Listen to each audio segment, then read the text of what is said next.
ውድ ቻናላችን ቤተሰቦች እንኳን ወደ ቻናላችን በደህና መጣችሁ። እንኳን ለ130ኛው ዓመትም የአድዋ ድል በዓል በሰላም አደረሳችሁ እላለሁ። ከአርብ ጀምሮ እንግዲህ የተለያዩ የፕሪሚየር ሊግ ጨዋታዎች ሲደረጉ መቆየት ችሏል። በእነዚህም እንግዲህ የተለያዩ ውጤቶች ተመዝግቧል። በዛሬ ፕሮግራማችንም በሳምንቱ መጨረሻ የተደረጉ የፕሪሚየር ሊግ ጨዋታዎችን የምንመለከት ይሆናል። በዋነኝነት ሊድስ ከማንቸስተር ሲቲ እንደዚሁም አርሰናል ከቼልሲ ጋር ያደረጉትን ጨዋታ የምንመለከት ይሆናል። እስከ መጨረሻ ደቂቃ ድረስም አብራችሁ ቆይታችሁ እንድትከታተሉት በአክብሮት ጋብዛለሁ። እናንተ በዚህ ጨዋታ ዙሪያ ያላችሁን ሀሳብ እንዳለ ኮሜንት ሴክሽን ላይ በመጻፍ እንድታሳውቁኝ በአክብሮት እጠይቃለሁ። እንደዚሁም ትልቁን ጥያቄ የዘንድሮን የፕሪሚየር ሊግ ዋንጫ ማን ሊያሳካ ይችላል? ሀሳባችሁ እንዳለ ኮሜንት ሴክሽን ላይ በመጻፍ እንድታሳውቁኝ በአክብሮት እጠይቃለሁ። አሁን በቀጥታ ወደ ጨዋታዎቹ የምንገባ ይሆናል። አብራችሁኝ ቆዩ። በመጀመሪያ የምንመለከተው አርብ ምሽት ላይ በተደረገው ጨዋታ ይሆናል። አርብ ምሽት ላይ ወልቭስ ከአስቶን ቪላ ጋር ተገናኝተው ነበረ። በዚህ ጨዋታ ላይ እንግዲህ ወልቭሶች አስቶን ቪላን 2-0 በሆነ ውጤት ማሸነፍ ችሏል። የወልቭስን የማሸነፊያ ግቦች ጎሜዝ በ61ኛው ደቂቃ ላይ እንደዚሁም ሌላኛው ጎሜዝ 98ኛው ደቂቃ ላይ ማስቆጠር ችሏል። ይህንን ጨዋታ እንግዲህ አስቶን ቪላዎች ያሸንፋሉ ተብሎ ተጠብቆ ነበረ። በጨዋታው ላይም በጣም ከፍተኛ የሚባል ብልጫን ማሳየት ችለው ነበረ። 61% ኳሱን ይዘዋል። 1.03 ኤክስፔክትድ ጎል አስመዝግበዋል። 14 ሙከራዎችን ማድረግ ሲችሉ ከነዚህ ውስጥ ደግሞ 5ቱ ኢላማቸውን የጠበቁ ሙከራን የነበሩት እንደዚሁም 2 ትልልቅ እድሎችንም መፍጠር ችለው ነበረ። ነገር ግን እነዚህን 2 ትልልቅ እድሎች ወደ ግብነት ሳይቀይሩ መውጣት ችሏል። ወልቭስ በአንጻሩ 0.86 ኤክስፔክትድ ጎል ብቻ ነው ያስመዘገበው። 9 ሙከራ ብቻ ነው ያስመዘገበው። ከነዚህም 9 ሙከራዎች 2ቱ ኢላማቸውን የጠበቁ ሙከራ ነው የነበሩት። እነዚህም 2 ኢላማቸውን የጠበቁ ሙከራዎችም ደግሞ ወደ ግብነት ሊቀየሩ ችሏል። ትልልቅ እድሎችም ጭምር ነው የነበሩትና ወልቭሶች እንግዲህ ያገኟቸውን እድሎች በመጠቀማቸው ይህንን ጨዋታ አሸንፈው ሊወጡ ችሏል። ወልቭሶች ሮብ ኤድዋርድስን ከቀጠሩ በኋላ አሰልጣኝ አድርገው በጣም የተሻለ የሚባል ውጤትን እያስመዘገቡ ነው የሚገኙት። በእርግጥ አሁን መሸነፍ አላቆሙም። ነገር ግን ደግሞ የተለያዩ እድሎችንም እያስመዘገቡ ይገኛሉ። እንደዚሁም በደረጃ ሰንጠረዥ ላይ 20ኛ ደረጃ ቢቀመጡም እንኳን 13 ነጥቦችን መሰብሰብ ችሏል። የተሸነፉባቸውን ጨዋታዎች ስንመለከት ራሱ በጣም በጠባብ ውጤት ነው የተሸነፉ የሚገኙት። የተሻለ የሚባል እንቅስቃሴም አድርገው የተሸነፉበት ጨዋታም አለ። እንደዚሁም ከአርሰናል ጋር ራሱ 2-0 እየተመሩ 2-2 በሆነ ውጤት ማጠናቀቅም ችሏልና እየተሻሻሉ የመጡ ቡድን ናቸው። ነገር ግን ደግሞ በፕሪሚየር ሊጉ ይቆያሉ የሚለውን ጥያቄ ስናነሳ የማይመስል ነገር ነው። በእርግጥ አሁንም ጠባብ ቢሆንም እድል አላቸው። ምክንያቱም 17ኛ ደረጃ ላይ ከተቀመጠው ከኖቲንጋም ፎረስት ጋር ያላቸው የነጥብ ልዩነት 14 ብቻ ነው። ቀሪው ጨዋታ ደግሞ ወልቭሶች 9 ይቀራቸዋል እና 9ኙንም የሚያሸንፉ ከሆነ 27 ነጥቦችን መሰብሰብ ይችላሉና በሂሳብ ደረጃ በስሌት ደረጃ ከተመለከተን አሁንም እድል አላቸው። ነገር ግን ደግሞ ያሳካቱ ያለው የሚለውን ስንመለከት ግን የማይመስል ነገር ነው። ነገር ግን ቢያንስ ለቀጣይ ዓመት ግን የተሻለ ቡድን መስራት እንደሚችሉ ግን ከአሁኑ መመልከት ችለናል። ቅዳሜ 5 ጨዋታዎች ሲደረጉ በርንሞዝ ከሰንደርላንድ ጋር ተገናኝቶ 1-1 በሆነ ውጤት ማጠናቀቅ ችሏል። የበርንሞዝን ግብ ኢቫን ኒልሰን ሲያስቆጥር የሰንደርላንድን ግብ ደግሞ ማይዲያ ነበረ ማስቆጠር የቻሉ። እዚህ ላይ እንግዲህ የቫር ውዝግብም የተነሳበት ጨዋታ ሆኖ ማለፍ ችሏል። በርንሌ ከብሬንትፎርድ ጋር ባደረጉት ጨዋታ ደግሞ ብሬንትፎርዶች በርንሌን 4-3 በሆነ ውጤት ማሸነፍ ችሏል። በጨዋታው ላይ እንግዲህ ብሬንትፎርዶች እስከ 34ኛው ደቂቃ ላይ 3 ጎሎችን በማስቆጠር 3-0 መምራት ችለው ነበረ። የመጀመሪያውን ግብ ድምስጋርድ 9ኛው ደቂቃ ላይ፣ ቲያጎ 25ኛው ደቂቃ ላይ እንደዚሁም ደግሞ ሼድ 34ኛው ደቂቃ ላይ አስቆጥሮ 3-0 መምራት ችለው ነበረ። ጨዋታው የመጀመሪያው አጋማሽ ሊጠናቀቅ ጭማሪ 3ኛው ደቂቃ ላይ ኮንዴ በራሱ ግብ ላይ ባስቆጠራት ግብ 3-1 በሆነ ውጤት ለእረፍት ወጡ። ከዛ በኋላ እንግዲህ በርንሌዎች 2 ተከታታይ ግብ በአንቶኒና ፍሌሚንግ 47ኛውና 60ኛው ደቂቃ ላይ ባስቆጠራቸው ግቦች 3-3 መሆን ችለው ነበረ። ነገር ግን ዴምስጋርድ 93ኛው ደቂቃ ላይ ባስቆጠራት ግብ ብሬንትፎርዶች 4-3 በሆነ ውጤት አሸንፈው ሊወጡ ችሏል። በእርግጥ በርንሌዎች 97ኛው ደቂቃ ላይ ጎል ማስቆጠር ችለው ነበረ። ነገር ግን ደግሞ ቫር በእጅ ተነክቷል በማለቱ ምክንያት ጎሏ ልትሻርባቸው ችላለችና በጣም ደማቅ ፉክክር የታየበት ጨዋታ ነው የነበረው። በአጠቃላይ ጨዋታውን ስንመለከት ብሬንትፎርዶች የተሻሉ ነው የነበሩት እና ጨዋታውን ማሸነፍም ይገባቸው ነበረ። ግን በጣም ድንቅ ፉክክር የታየበት ጨዋታ ሆኖ ማለፍ ችሏል። ኒውካስል ከኤቨርተን ጋር በሴንት ጄምስ ፓርክ ስቴዲየም በተደረገው ጨዋታ ደግሞ ኤቨርተኖች 3-2 በሆነ ውጤት ማሸነፍ ችሏል። የኤቨርተንን የማሸነፊያ ግቦች ብራንስዌይ 19ኛው ደቂቃ ላይ፣ ቤቶ 34ኛው እንደዚሁም ደግሞ ቤሪ 83ኛው ደቂቃ ላይ ሲያስቆጥር የኒውካስል ዩናይትድን ግቦች ደግሞ ራምሴ 32ኛው እንደዚሁም መርፊ 82ኛው ደቂቃ ላይ ማስቆጠር ችሏል። ኒውካስል ዩናይትዶች እንግዲህ ከኤቨርተን ጋር መርፊ ባስቆጠራት ግብ 2-2 መሆን ችሎ ነበረ። ነገር ግን በአንድ ደቂቃ ልዩነት ነው ኤቨርተኖች ማሸነፊያ ግባቸውን ማስመዝገብ የቻሉት። ኒውካስል ዩናይትዶች እንግዲህ በዚህ ሲዝን ጥሩ የሚባል ጊዜን እያሳልፉ ነው ለማለት ትንሽ ያስቸግራል። እስካሁንም ድረስ ባደረጓቸው 28 ጨዋታዎች 36 ነጥብ በመሰብሰብ 13ኛ ደረጃ ላይ ነው የተቀመጡት። ባለፈው ሲዝን የተሻለ የሚባል ጊዜን አሳልፈው ነበረ። ነገር ግን ደግሞ በየአመቱ እንደተመለከትናቸው በተለይ የሻምፒዮንስ ሊግ ውድድር ባለባቸው ጊዜ በፕሪሚየር ሊጉ ጥሩ ጨዋታዎችን ማሳየት በጣም እየተቸገራቸው ነው የሚገኙና ምናልባትም ሲዝኑ እንደተጠናቀቀ ከአሰልጣኛቸው ጋር ራሱ ሊለያዩ የሚችሉበት እድል አለ እየተባለ ነው የሚገኘው። በተለይ ደግሞ ከአመት አመት እየተሻሻለ የመጣ ቡድን አይደለም እየተመለከትን በተለይ ደግሞ የሳውዲ ባለሀብቶች ኒውካስልን ከያዙ በኋላ እንደ ማንቸስተር ሲቲ ሀያል ቡድንን ሊገነቡ ይችላሉ የሚል ስጋት ነው የነበረው። በተለይ ከፍተኛ ገንዘብ ማውጣት ይችላሉ። እንደዚሁም ደግሞ በዚህ ሰዓት እንኳን የክለቦች ባለቤቶችን ስንመለከት እንደ ኒውካስል ባለሀብቶች የሚያክል ከፍተኛ ገንዘብ ያለው ማንኛውም ክለብ የለም። እንደውም የሆነ ሰዓት ላይ ሲነገር የነበረው የሊቨርፑልን፣ የማንቸስተር ዩናይትድን፣ የአርሰናልን፣ የፒኤስጂን ባለሀብቶች ብንደንበር እንኳን ራሱ የኒውካስል ባለሀብቶችን አይበልጡም ሲባል ነበርና እነዚህ ባለሀብቶች ኒውካስልን ልክ እንደያዙት ትልልቅ ተጫዋቾችን ያመጣሉ። ከዛ ምርጥ ቡድንን ይገነባሉ። ከዛ በኋላ ፕሪሚየር ሊጉን እንደዚሁም ቻምፒየንስ ሊጉን ይቆጣጠራሉ ተብሎ ሲጠበቅ ነበረ። ነገር ግን እንደ ኤፍኤፍፒና እንደ ፒኤስአር ባሉ ህጎች ምክንያት የተፈለገውን ያህል ተጫዋቾች ማምጣት አልቻሉም። የተፈለገውንም ያህል ርቀት መሄድ አልቻሉምና አሁንም ይህንን እየተመለከትን ነው የምንገኘው። በዛ ምክንያትም አሰልጣኙም የተጠበቀባቸውን ያህል ባለማድረጋቸው ምክንያት ምናልባትም በቅርቡ ሲለያዩ ልንመለከታቸው እንችላለን። ኤቨርተኖች በአንጻሩ ዴቪድ ሞይስን ባለፈው ሲዝን ከቀጠሩ በኋላ የተሻለ የሚባል ጊዜን እያሳለፉ ነው የሚገኙት። አሁንም ያላቸውን የደረጃ ሰንጠረዥ ስንመለከት እንኳን ራሱ በቀጣይ ሲዝን በአውሮፓ ውድድሮች የሚያሳትፋቸውን ቦታ ይዘው ለማጠናቀቅ በጣም አሪፍ ቦታ ላይ ነው የሚገኙትና በጣም እየተሻሻሉ የመጡ ቡድን ናቸው። ሌላኛው ቅዳሜ ምሽት ላይ የመጨረሻ ጨዋታው የተደረገው ደግሞ በሊድስና በማንቸስተር ሲቲ መካከል ነው። ማንቸስተር ሲቲም ጨዋታውን የመጀመሪያው አጋማሽ ሊጠናቀቅ ሁለተኛው ጭማሪ ደቂቃ ላይ በአዲሱ ፈራማቸው በአንቶኒ ሲሞኔ አማካኝነት ጨዋታውን 1-0 በሆነ ውጤት አሸንፈው ሊወጡ ይችላል። በእርግጥ ለማንቸስተር ሲቲዎች ቀላል የሚባል ጨዋታ አይደለም የነበረው። ምንም እንኳን ስታቶችን ስንመለከት የተሻለ ነገርን ቢያስመዘግቡ አሁን ለምሳሌ 67% ኳሱን መያዝ ችሎ ነበረ። 2.0 ኤክስፔክትድ ጎል አስመዝግቧል። 14 ሙከራዎችን አድርጓል። ከነዚህ 14 ሙከራዎች 5ቱ ኢላማቸውን የጠበቁ ሙከራን የነበሩት። እንደዚሁም ደግሞ 4 ትልልቅ እድሎችን መፍጠር ችሏል። ከነዚህ 4 ትልልቅ እድሎች ደግሞ 3ቱን ሊስቱት ችሏል። እናም ይህንን ስታት ስንመለከት ምናልባትም ማንቸስተር ሲቲዎች በጣም የበላይነት አሳይተው በቀላሉ አሸንፈዋል ልንል እንችላለን። ነገር ግን ደግሞ የሊድስን ስታት ስንመለከት ምን ያህል የተቀራረበ ጨዋታ እንደነበረ መመልከት እንችላለን። ሊድሶች እንግዲህ በጨዋታው ላይ 1.49 ኤክስፔክትድ ጎል ማስመዝገብ ችሏል። 14 ሙከራዎችን ማድረግ ችሏል። 2ቱ ኢላማቸውን የጠበቁ ሙከራን የነበሩት፣ 3 ትልልቅ እድሎችን መፍጠር ችለው ነበረ። ነገር ግን 3ቱንም ሳይጠቀሙበት ቀርቷልና በጣም ከባድ ፉክክርን ነበረ ማስመዝገብ የቻሉት። የመጀመሪያው ዙር ጨዋታ ላይ እንግዲህ ተመሳሳይ የሚባል ፉክክርን ነበረ ማሳየት የቻሉት። በዛ ጨዋታ ላይ እንደምታስታውሱት ማንቸስተር ሲቲዎች 2-0 መምራት ችለው ነበረ። ነገር ግን ከዛ በኋላ ሊድሶች ከኋላ በመነሳት 2-2 መሆን ቻሉ። መጨረሻ ደቂቃ ላይ ባስቆጠራት ግብ ነው ማንቸስተር ሲቲዎች ያንን ጨዋታ አሸንፈው መውጣት የቻሉትና እዛ ጨዋታ ላይ ማንቸስተር ሲቲዎች አቻ ሊወጡ የሚችሉበት ሊሸነፉ የሚችሉበት እድልም ነበራቸው። በዚህ ጨዋታ ላይም በተመሳሳይ መልኩ ነጥብ ሊጥሉ የሚችሉበት ከፍተኛ እድል ነበራቸው። ቀላል የሚባል ድልም አይደለም ማስመዝገብ የቻሉት። በተለይ ደግሞ በዚህ ሰዓት ይህንን ጨዋታ ማሸነፋቸው ትርጉሙ በጣም ከፍተኛ እንደሆነ ሁላችንም የምንረዳ ይመስለኛል። በተለይ በዚህ ሰዓት ከአርሰናል ጋር ዋንጫውን ለማንሳት እንግዲህ ፉክክር እያደረጉ ነው የሚገኙት። አርሰናሎች አንድ ጨዋታ ተጫውተው እንኳን ራሱ ያላቸው የነጥብ ልዩነት 5 ብቻ ነው።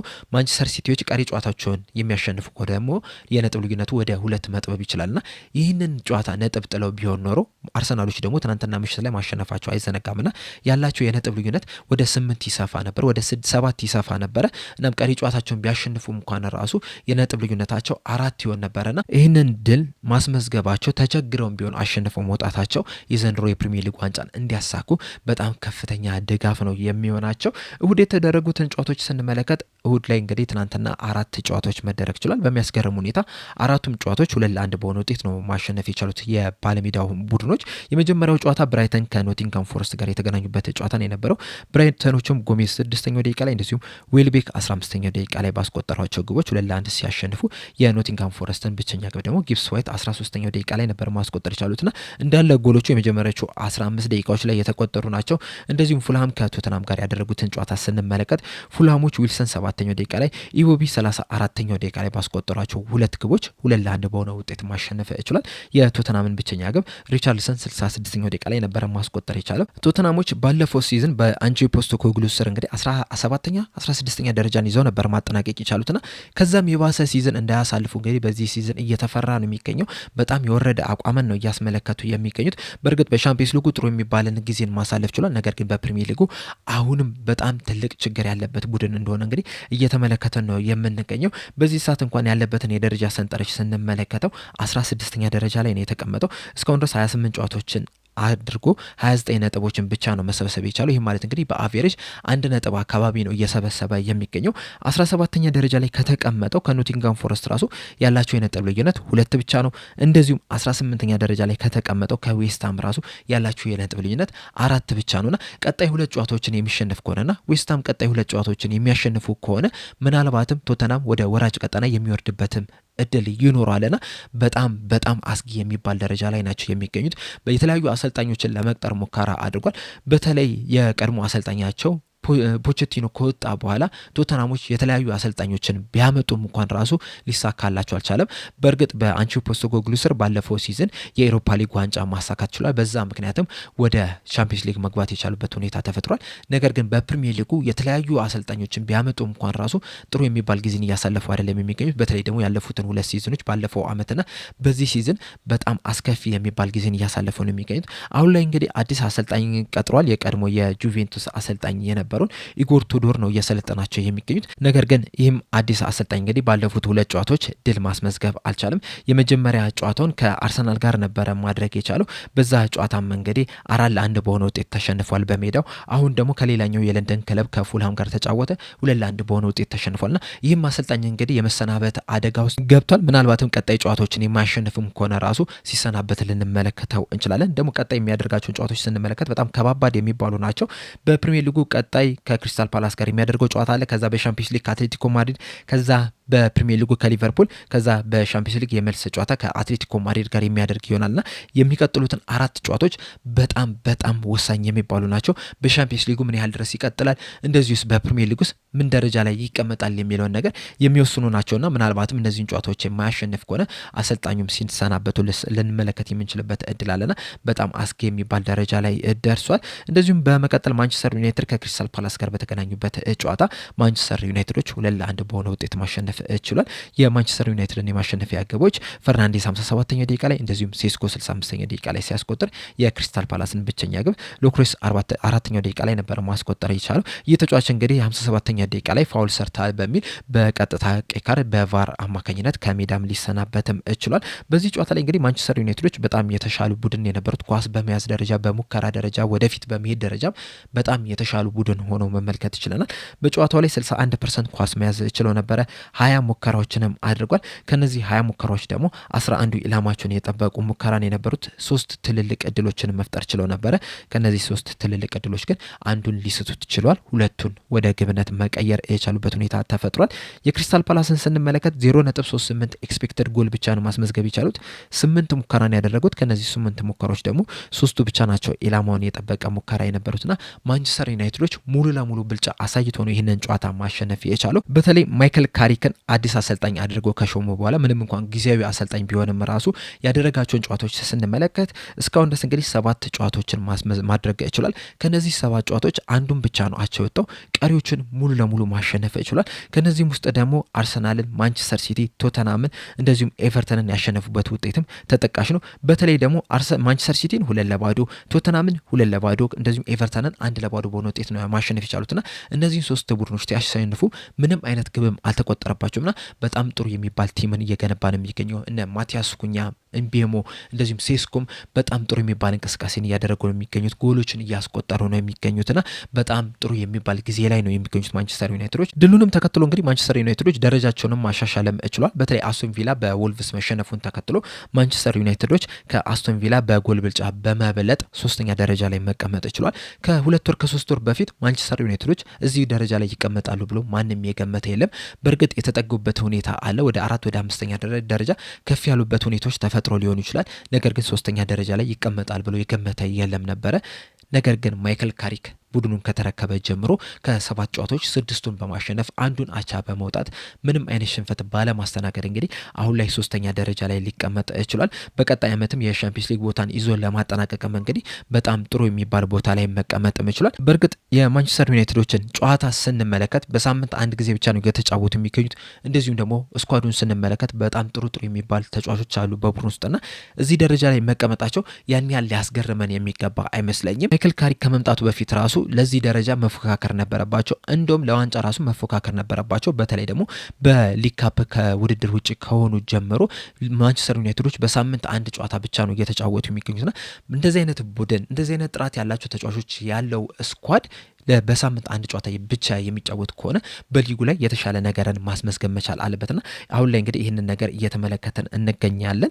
ሌላኛው በሳምንቱ በጣም ተጠባቂ ጨዋታ የነበረው አርሰናል ከቼልሲ ጋር የተገናኙበት ጨዋታ ነው የነበረው። በዚህ ጨዋታ ላይ እንግዲህ አርሰናሎች 2-1 በሆነ ውጤት ማሸነፍ ችሏል። የአርሰናልን የማሸነፊያ ግቦች ደግሞ ሳሊባና ቲምበር ነበረ ማስቆጠር እየቻሉት። የቼልሲን ብቸኛ ግብ ደግሞ ኢንካፒያ በራሱ ግብ ላይ ነበረ ማሳረፍ ይቻሉ። ጨዋታውን እንግዲህ ሳሊባ ነበረ በ21ኛው ደቂቃ ላይ ባስቆጠራት ግብ መምራት ከዛ በኋላ ኢንካፒያ ራሱ ላይ ግብ አስቆጥሯቸው ነው። በመጨረሻም ቲምበር 66ኛው ደቂቃ ላይ አስቆጥሮ አርሰናሎች አሸንፈው ሊወጡ ችሏል። ሙሉ ጨዋታውን ስንመለከት አርሰናሎች የተሻለ የሚባል እንቅስቃሴን ማድረግ ችሏል። በእርግጥ ቼልሲዎችም በጣም ምርጥ የሚባል እንቅስቃሴን ያሳዩበትም ሁኔታ መፈጠር የቻለበት አጋጣሚ አለ። በተለይ የመጀመሪያው አጋማሽ ሊጠናቀቅ ከ40ኛው ደቂቃ ጀምሮ ቼልሲዎች አሪፍ ነበሩ። እንደዚሁም ሁለተኛው አጋማሽ እንደተጀመረ ልክ አርሰናሎች 66ኛው ደቂቃ ላይ ጎል እስከሚያስቆጥሩበት ሰዓት ድረስ ቼልሲዎች በጣም የተሻለ የሚባል እንቅስቃሴን ማድረግ ችለው ነበረ። ነገር ግን ኔቶ 70ኛው ደቂቃ ላይ በሁለት ቢጫ ካርድ በቀይ ካርድ ከሜዳ ከወጣ በኋላ ግን ቼልሲዎች ተቸግረው መመልከት ችለናል። አርሰናሎች ደግሞ የበለጠ ጨዋታውን ሲቆጣጠሩት መመልከት ችለናል። በጨዋታው ላይ የነበረውን ስታት ስንመለከት ቼልሲዎች 59% ኳሱን መቆጣጠር ችለው ነበረ። አርሰናሎች 41% ኳሱን ተቆጣጥሮት ነበር። ነገር ግን ወደፊት በሚሄድ ደረጃ አርሰናሎች የተሻሉ ነው የነበሩት። በብዙ የተሻሉ አይደለም የነበሩት፣ ነገር ግን ከቼልሲዎች የተሻሉ በመሆናቸው ምክንያት ጨዋታውን አሸንፈው ሊወጡ ችሏል። በጨዋታው ላይ 1.09 ኤክስፔክትድ ጎል ነበረ አርሰናሎች ማስመዝገብ የቻሉት። የቼልሲን ስንመለከት 1.07 ነው ማስመዝገብ የቻሉትና በጣም ተቀራራቢ ነው የነበረው። በሙከራ ደረጃም አርሰናሎች 12 ጊዜ ሲሞክሩ ቼልሲዎች 9 ሙከራ ማድረግ ችሏል። ኢላማውን በጠበቀ ሙከራ አርሰናል 5 ኢላማውን የጠበቀ ሙከራ ማድረግ ሲችሉ ቼልሲዎች 3 ኢላማውን የጠበቀ ሙከራ ነበር ማድረግ የቻሉት። በትልቅ እድል በመፍጠር ደረጃ አርሰናሎች 2 ትልቅ እድሎችን ሲፈጥሩ እነዚህን 2 ትልልቅ እድሎች ደግሞ ወደ ግብነት መቀየር ችሏል። ቼልሲዎች በአንጻሩ 3 ትልልቅ እድሎችን መፍጠር ችለው ነበረ፣ ነገር ግን 3ቱንም ሳይጠቀሙበት ቀርቷል። እዚህ ጨዋታ ላይ እንግዲህ ቼልሲዎች ነጥብ ይዞ ሊወጡ የሚችሉበት እድሎች ነበሯቸው። ጥሩ የሚባሉ ሙከራዎችን ሲያደርጉ ነበረ። ነገር ግን የአርሰናሉ ግብ ጠባቂ ዴቪድ ራያ የተለያዩ ሙከራዎችን በማዳኑ ምክንያት ቼልሲዎች ከዚህ ጨዋታ ነጥብ ሳይዙ ወጥቷል። ይህ ጨዋታ እንግዲህ ለሁለቱም በጣም አስፈላጊ የሚባል ጨዋታ ነው የነበረው። ከጨዋታው በፊትም እንግዲህ በሰራሁላችሁ ማች ፕሪቪውም ይህንን ነገር በተደጋጋሚ ስነግራችሁ ነበረ።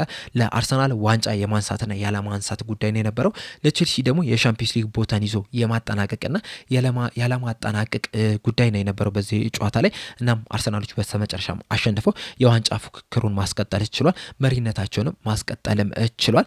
ቼልሲዎች በአንጻሩ መሸነፋቸውን ተከትሎ የደረጃ ሰንጠረዣቸው ራሱ ወደ 6ኛ ዝቅ ሊል ችሏል። ከጨዋታው በፊት እንግዲህ 5ኛ ደረጃ ላይ ነው የተቀመጡት። ምናልባትም ጨዋታውን አሸንፈው ቢሆን ኖሮ በነጥብ ከሊቨርፑል ጋር እኩል በመሆን በጎል ክፍያ በመብለጥ 5ኛ ደረጃ ላይ መቀመጥ ይችሉ ነበር። ከአስቶን ቪላና ከማንቸስተር ዩናይትድ ጋርም ያላቸውን የነጥብ ልዩነት ወደ 3 ማጥበብ ይችሉ ነበር።